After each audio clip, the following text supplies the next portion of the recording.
আজকে আমার মন এবং শরীর দুটোই অনেক খারাপ ছিল। কালকে রাত্রে ঘুমটা এলোমেলো হওয়ার কারণে হয়তো শরীরটা খারাপ হয়ে গিয়েছিল, বাট দিন থেকেই কেন যেন মনটা খুবই খারাপ।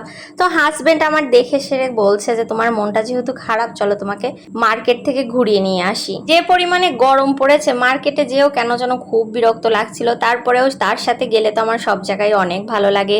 এদিকে আমরা একটু ফাস্টফুড খেয়ে নিয়েছিলাম। এখানকার চিকেনটা এত পরিমাণে ফ্রেশ থাকে, আমার এবং আমার হাজব্যান্ডের অনেকটাই পছন্দের। যাই হোক, আজকে অনেক জায়গা খাওয়া দাওয়া করেছি, বাট ভিডিওটা অন্ধকারের জন্য নেওয়া হয়নি। আমরা ফার্স্টে ফুচকা খেতে গিয়েছিলাম, তারপরে ফাস্টফুড খেয়েছি, ড্রিঙ্কস করেছি এবং মার্কেটে যেহেতু গিয়েছি অনেকটাই শপিং করেছি। যা যা দরকারি জিনিস ছিল সেগুলো খুঁটিনাটিভাবে গুছিয়ে কিনে নিয়ে এসেছি। আর বাচ্চাদের বার্গার খেতে ইচ্ছে করায় বার্গারও নিয়ে নিলাম। এখানে আমার হাজব্যান্ডের হানিনাটটা ফুরিয়ে যাওয়ায় কেনাকাটাটা হানিনাটেরই করতে এসেছিলাম। যাই হোক, বাসায় চলে এসলাম এবং বাচ্চাদের জন্য কেকও নিয়ে এসেছি। আজকের মতো তাহলে এইটুকুই। Thank you for watching. Allah হাফেজ। আসসালামু আলাইকুম।